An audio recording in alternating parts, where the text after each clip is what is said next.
Israel के प्रधानमंत्री कार्यालय का बयान सामने आया, जहां पे गाजा में सीज फायर 11:15 पर लागू होगा। भारतीय समय के मुताबिक 2:45 पर और सीज फायर बंधकों की रिहाई होगी और शाम 7:30 बजे हो सकती है।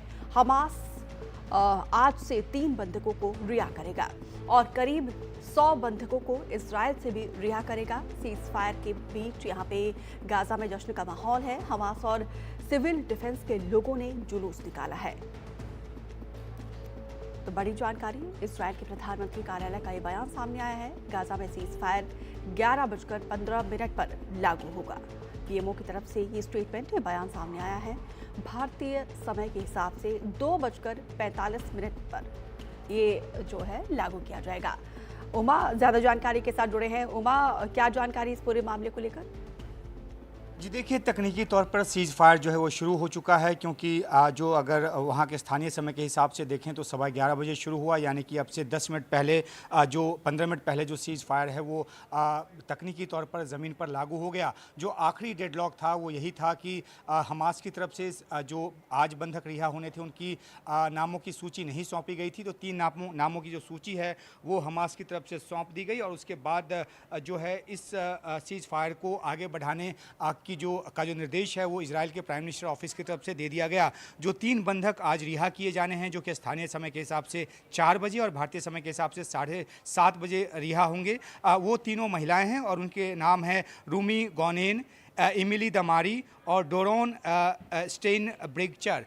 इसमें जो एक महिला हैं वो ब्रिटिश इजराइल नेशनल हैं, यानी कि उनके पास डुअल सिटीजनशिप है, और ये 3 महिलाएं जो हैं उनको आज हमास की तरफ से रिहा किया जाएगा। बदले में तकरीबन 90 से 95 जो फ़िलिस्तीनी कैदी हैं इजराइल के अलग अलग जेलों में, उनको रिहा किया जाना है, जिस तरह का फ्रेमवर्क बना है। आखिरी समय तक संशय इसलिए बना रहा क्योंकि हमास की तरफ से जो बंधकों की लिस्ट है वो नहीं सौंपी गई थी। पहले चरण में 33 बंधकों को रिहा जाना है, जिसको रिहा किया जाना है, जिसको लेकर इजराइल की अपनी एक सूची है, लेकिन अभी तक औपचारिक तौर पे हमास की तरफ से सिर्फ 3 नामों की सूची जो है सौंपी गई है, जिनको आज रिलीज किया जाना है। हर दिन तकरीबन 3 जो बंधक हैं वो रिहा किए जाएंगे हमास की तरफ से, और उसके बदले में उमा, ये सिलसिलेवार तरीके से बंधकों की रिहाई के पीछे की वजह क्या है? और जिस तरीके से एक खुशी का माहौल भी देखने को मिल रहा है, लेकिन अगर एक साथ सबको रिलीव किया जाए तो शायद तब और अच्छी तस्वीर देखने को मिल सकती है।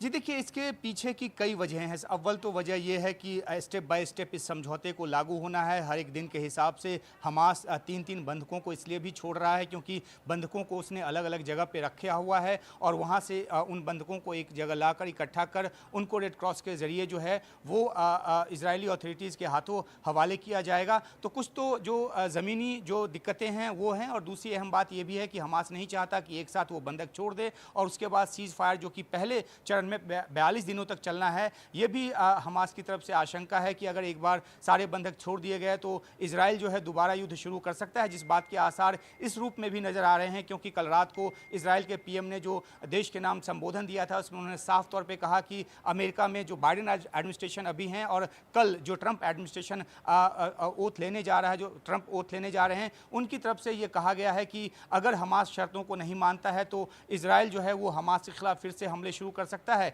तो दोनों ही तरफ से जो है आशंका और जो संदेह का जो स्थिति है वो बनी हुई है, और इसलिए स्टेप बाय स्टेप तरीके से सीज फायर को आगे बढ़ाया जाएगा। और पहले चरण के सीज फायर की कामयाबी पर निर्भर करता है कि दूसरे चरण का जो सीज फायर है वो आगे बढ़ेगा या नहीं। तो कुल मिलाकर आशंका और संदेह की स्थिति के बीच यहाँ पे फूक फूक कर कदम उठाया जा रहा है। फिलहाल विस्तार से जानकारी देने के लिए आपका बहुत बहुत शुक्रिया।